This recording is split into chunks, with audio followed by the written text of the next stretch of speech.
آج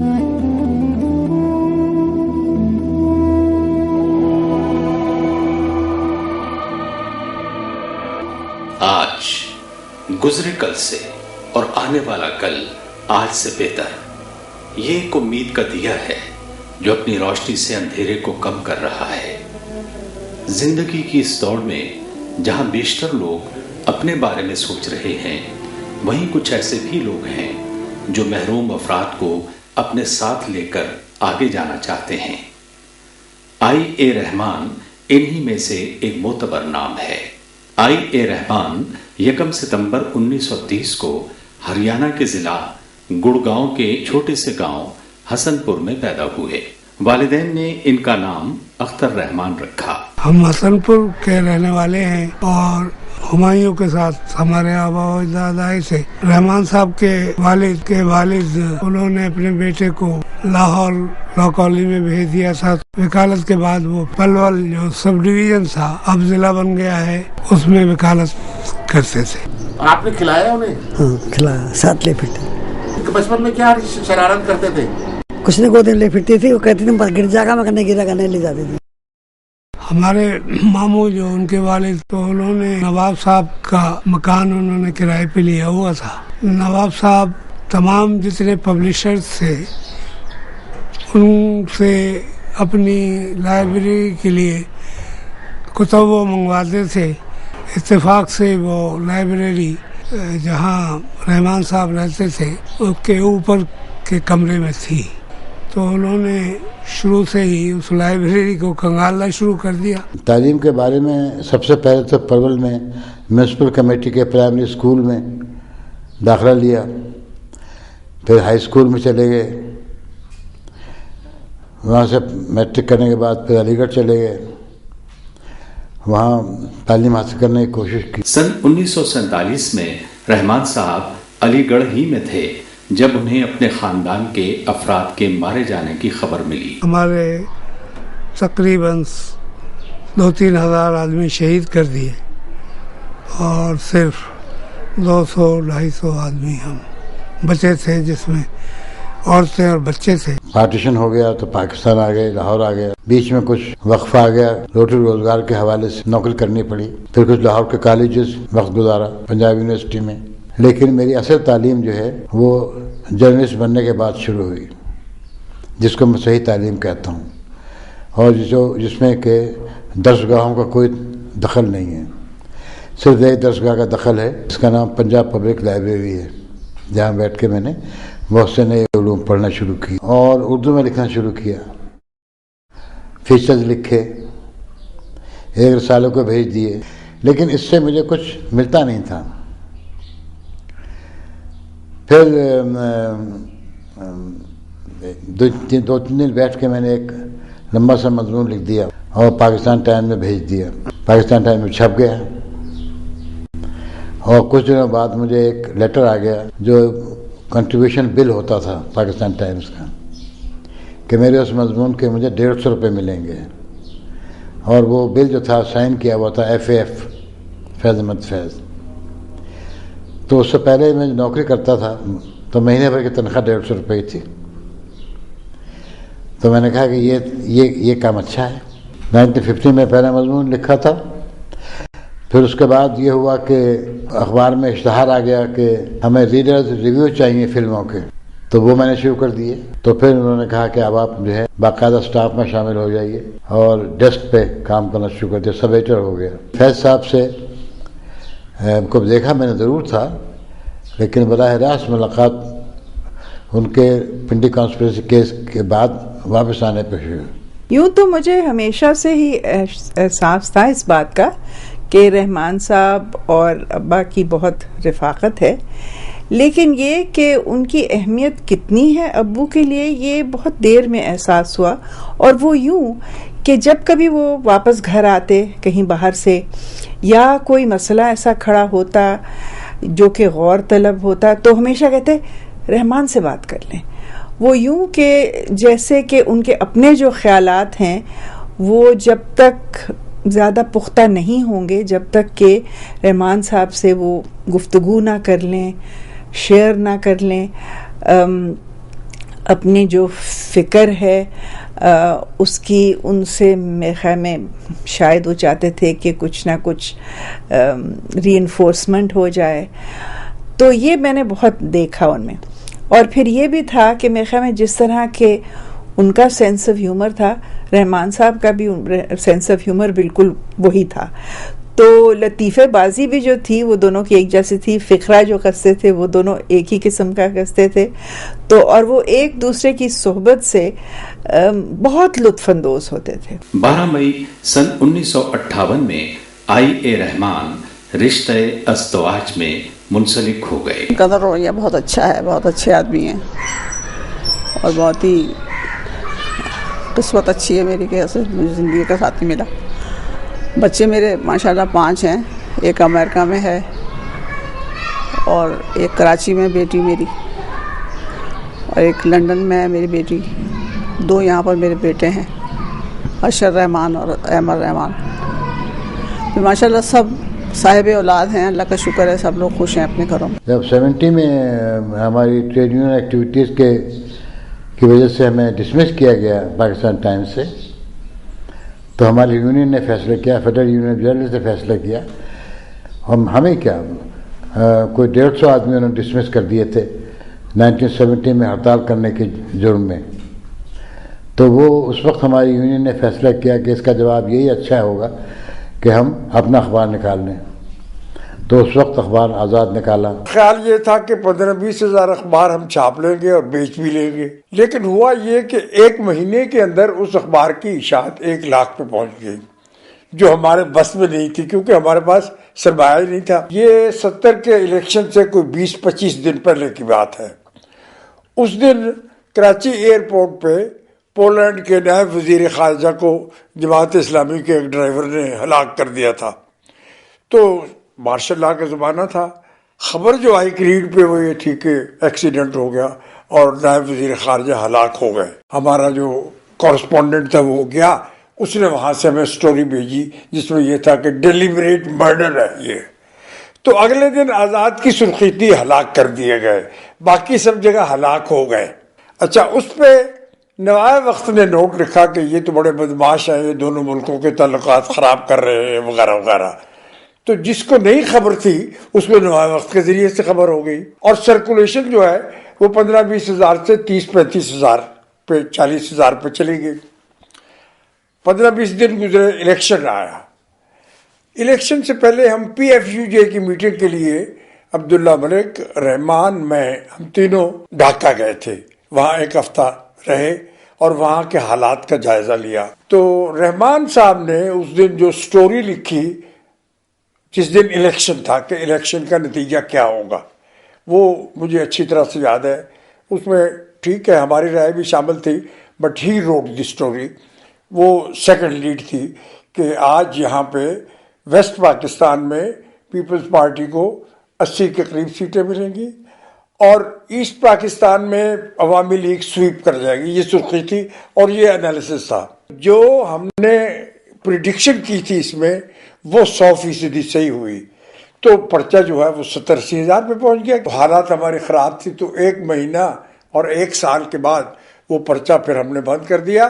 لیکن اس کا ریکارڈ ہے کہ سب کانٹیننٹ میں کوئی پرچہ, کوئی ڈیلی اخبار 1 مہینے کے اندر اندر اس کی سرکولیشن 1 لاکھ پہ پہنچ جائے. بھٹو صاحب کی حکومت آ گئی تو انہوں نے جو لوگ رہ گئے تھے باقی ہم سب کو بحال کر دیا, پاکستان ٹائم چلے گئے.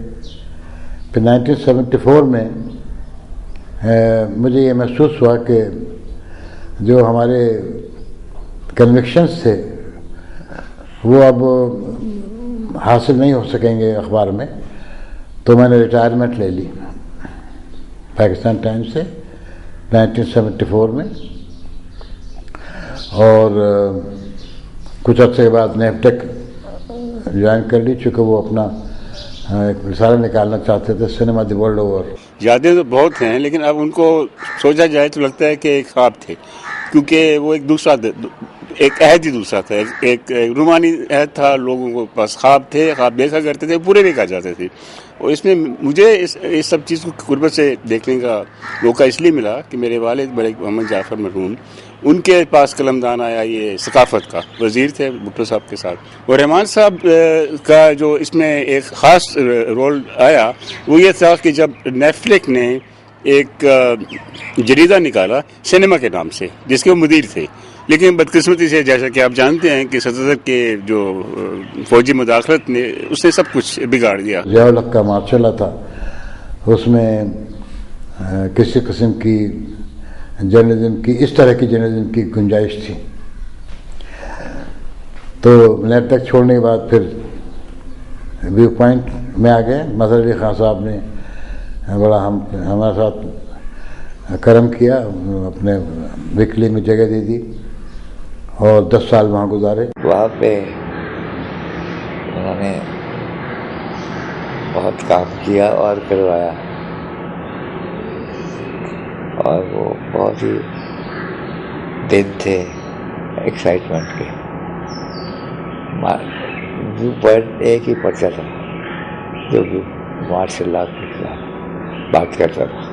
ویو پوائنٹ میں ان کے ساتھ تھے جو سارے ہزارے لوگ تھے، وہ اس میں رحمان صاحب ان کی بالکل سینٹر میں تھے، اور انہوں نے بہت اس کو ایک مؤثر اخبار بنایا جو کہ اسلام آباد میں بہت غور کی نگاہ سے دیکھا جاتا تھا. اسلام آباد کے لیے رحمان صاحب کے قلم سے لکھا ہوا سچ برداشت کرنا مشکل تھا، اور 1981 میں انہیں قید و بند کی صعوبتیں جھیلنا پڑی. ویو پوائنٹ میں تھا تو سارا عملہ ہی گرفتار کر لیا گیا تھا، اور بلا وجہ کہ ہمیں بتایا نہیں گیا کیا ہم نے جرم کیا تھا. ہلکا سا خوف، لیکن پرائیڈ زیادہ تھی. فیئر کم تھا، پرائیڈ زیادہ تھی. ایک خاص قسم کا ایک سر اٹھا کے چلتے تھے. اور جب ان کا لیٹر آیا آخر میں جب جیل سے، ایک کہ جس میں رمضان میں انہوں نے کہا کہ یہ رمضان چل رہے ہیں اور اس کے بعد عید ہوگی، تو میں نے سب لوگوں کو، جو اس وقت ہم کراچی میں تھے تو وہاں پہ جو بھی ہم سے بڑے تھے ان کو میں نے بتایا کہ جی اس کا مطلب یہ کہ جیل سے وہ شاید رمضان کے بعد رہا ہو جائیں گے، کیونکہ یہ جو اتنی آبویس اسٹیٹمنٹ ہے اس کی کوئی ورنہ کوئی مجھے نظر نہیں آ رہا کہ کوئی ضرورت نظر نہیں آ رہی کہ یہ ایک آبویس اسٹیٹمنٹ، کیونکہ جیل میں وہ سینسر کیا کرتے تھے خطوط. اس کے بعد پھر پاکستان ٹائمز واپس چلے گئے.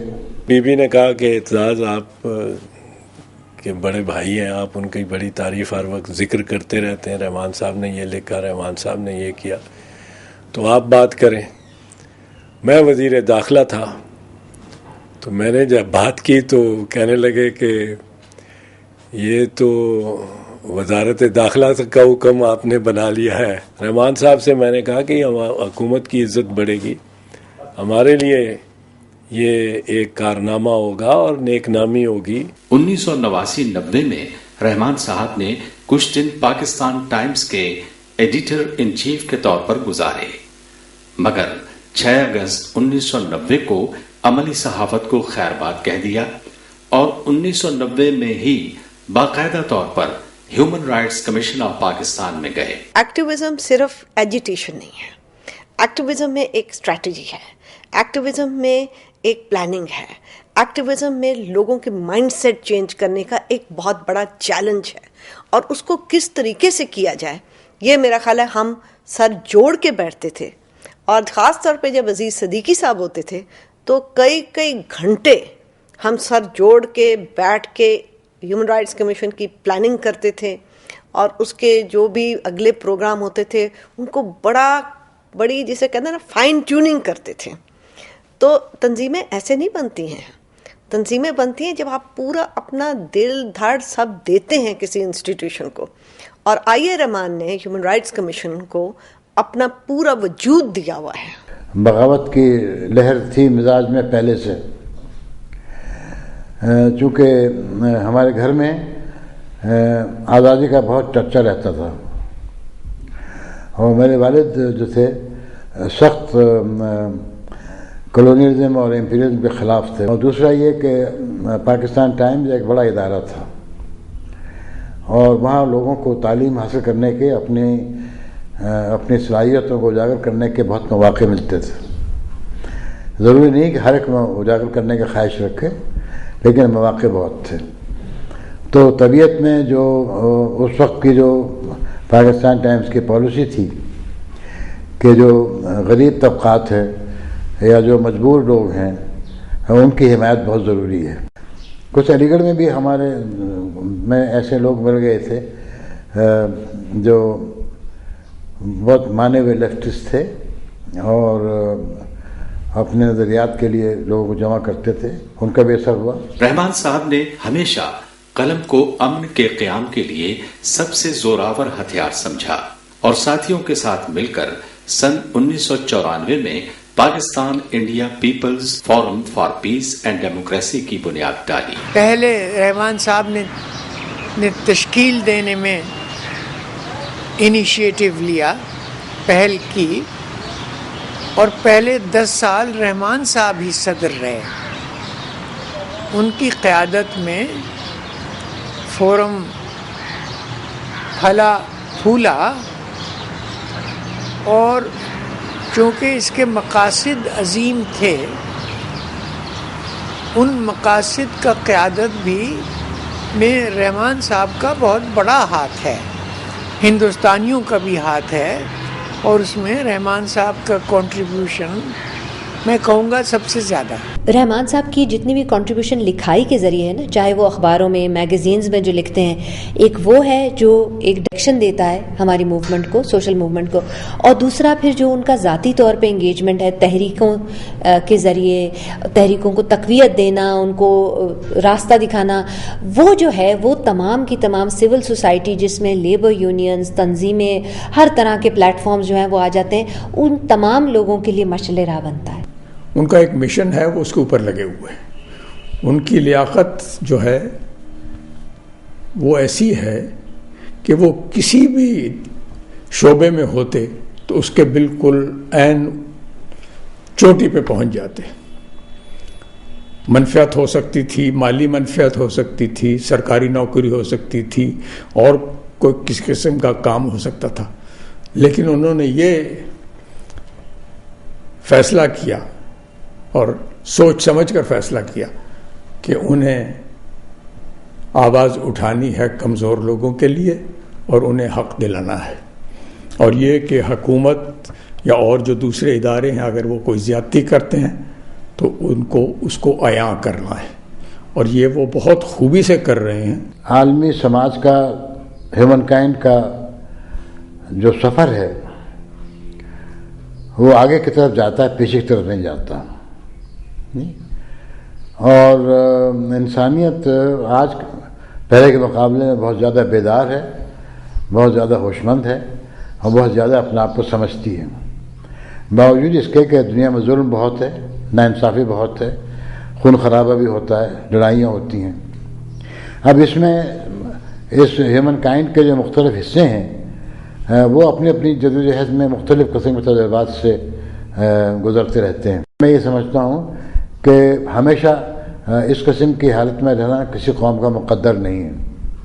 جی، سب قومیں نکل سکتی ہیں، بعض قومیں فنا ہو جاتی ہیں، بعض قومیں ختم ہو جاتی ہیں، نئے روپ میں، نئے شکل میں وہ ظاہر ہوتی ہیں.